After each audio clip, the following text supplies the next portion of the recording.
Nesse vídeo eu vou comentar um pouco sobre os últimos acontecimentos na política internacional, com destaque para o G20 que está acontecendo aqui no Brasil, para as gafes da primeira-dama Janja e também para a questão da autorização aí do governo americano para que os ucranianos possam usar mísseis de longo alcance contra a Rússia diante dos últimos bombardeios russos contra o território ucraniano. Obviamente que a gente vai discutir as implicações desta autorização de Joe Biden.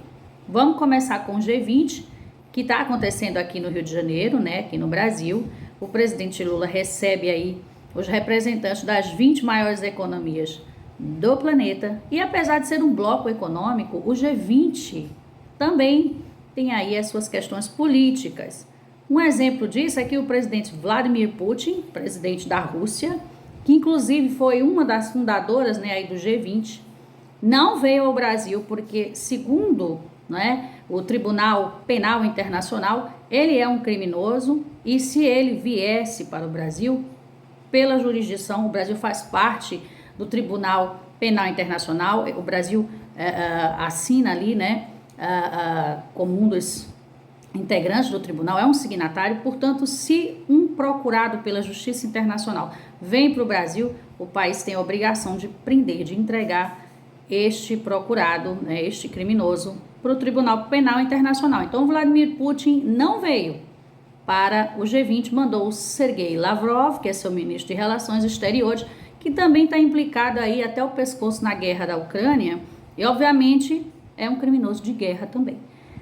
Enfim, ele veio para o Brasil, junto com ele aí os representantes das outras 19 nações aí que fazem parte do G20.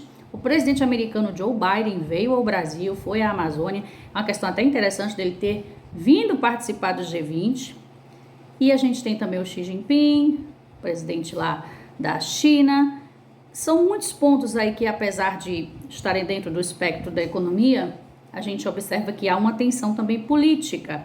Isso porque você tem China, Estados Unidos, você tem o representante da Rússia e esses países estão envolvidos aí numa questão complexa no cenário internacional, já que a gente tem observado aí a formação de um eixo, né, contrário ao Ocidente. Então, você tem a liderança americana junto com a União Europeia, alguns países aqui da América Latina, e eu digo alguns porque o Brasil, infelizmente, tem se posicionado cada vez mais ao lado do outro eixo, né, que está se fazendo aí como um contraponto, que aí você tem a China, a Rússia, o Irã, alguns países ali do Oriente Médio que apoiam, digamos assim, a Rússia, como, por exemplo, a Síria, que foi grandemente ajudada pelo Putin e conseguiu, né, o Bashar al-Assad, conseguiu virar a guerra ali na Síria, a guerra civil, não saiu do poder devido à grande ajuda de Vladimir Putin. Então a gente tem aí uma tensão política no G20, quer dizer, você tem esses dois blocos aí, a China, o Irã, a Rússia de um lado como um contraponto, não só na área econômica, mas na área geopolítica, aos Estados Unidos e os líderes europeus. Esse é um primeiro ponto.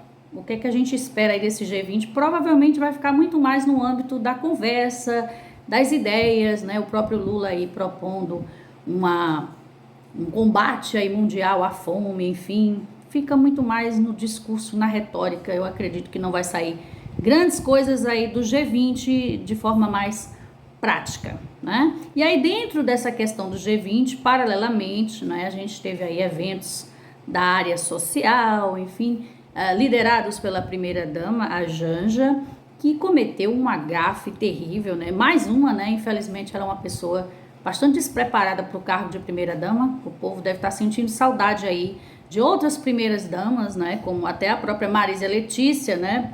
Esposa do Lula, que era simplesmente uma pessoa bem discreta, não vivia se envolvendo nas questões políticas. Se você prestar atenção, você não vai ver as primeiras-damas, né? As esposas aí dos representantes envolvidas em nenhuma das grandes discussões, não é? E a Janja tenta sempre estar ali no meio, fazendo ali um papel que não lhe cabe, na verdade, né? Existe uma liturgia do cargo que ela, infelizmente, parece desconhecer ou ignora essa liturgia.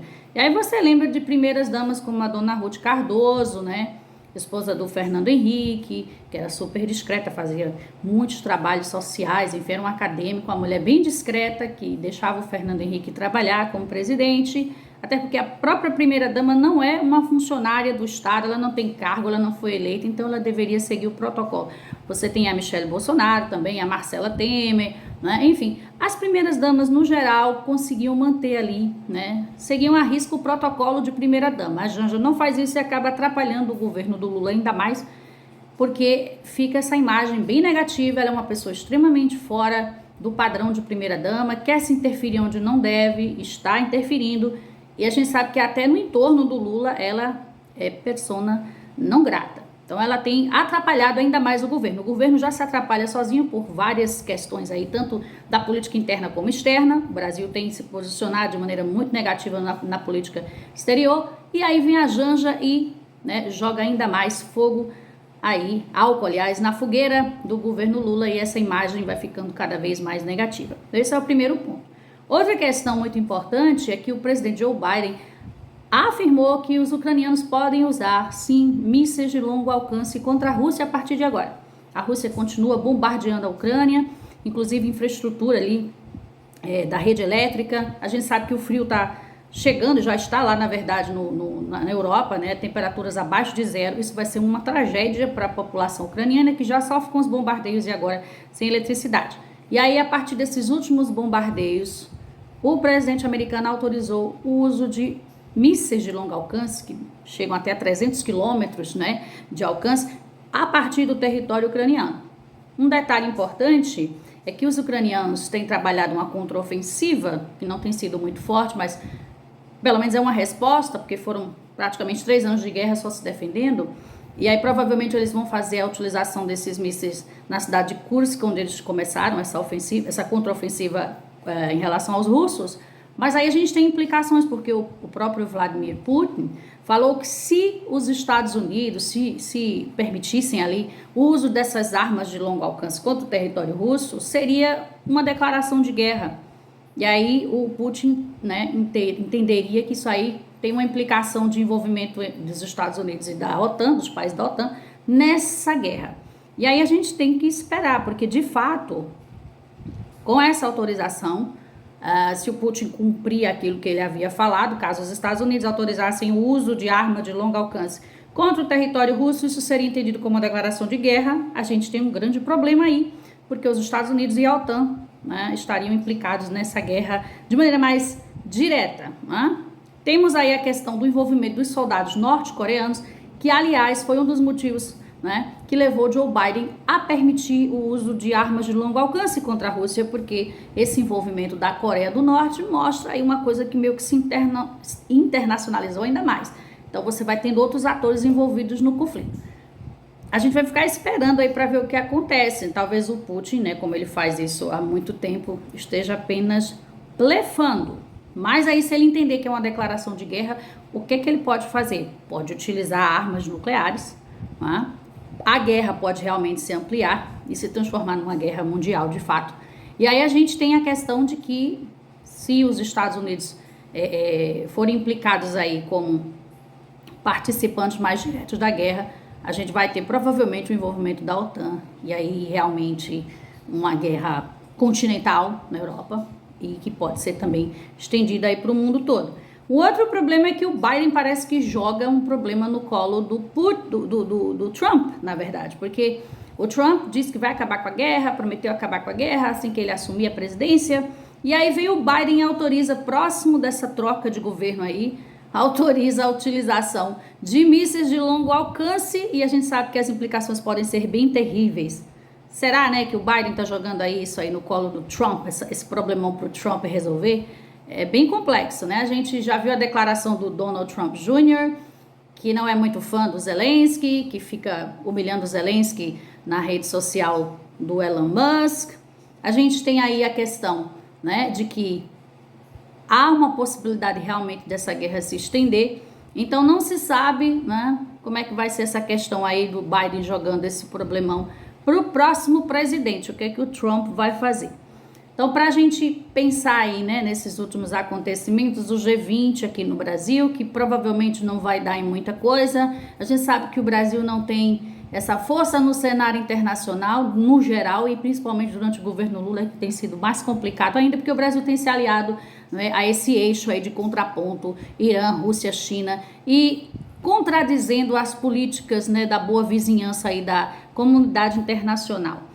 Um segundo ponto são as gafes da Janja, né, que xingou aí o Elon Musk no fim de semana, que fala um monte de abobrinha, que não respeita a liturgia da sua posição, porque não é cargo, né, sua posição como primeira-dama, e isso só faz a política do governo Lula ser pior ainda, parecer ainda pior do que já é, e o Brasil vai criando, não é, uma imagem bem negativa no sistema internacional.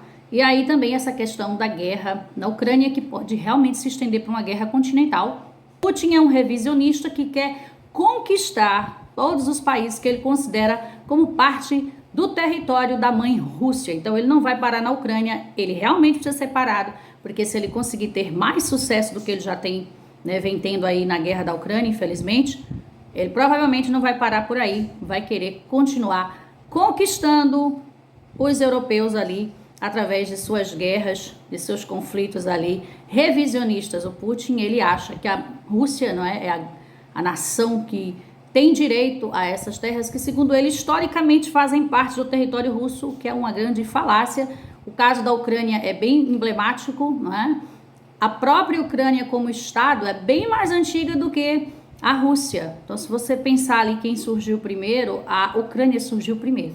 Então, não faz sentido. Essa é uma das falácias aí do argumento do Putin, mas como ele é um revisionista, ele não tá nem aí para a história, ele não quer saber de história, ele quer saber somente de conquistar os territórios que ele acha que são por direito da Rússia. Então, fiquemos de olho aí nos desdobramentos a partir dessa decisão de Joe Biden de autorizar a utilização de mísseis de longo alcance pela Ucrânia contra o território russo.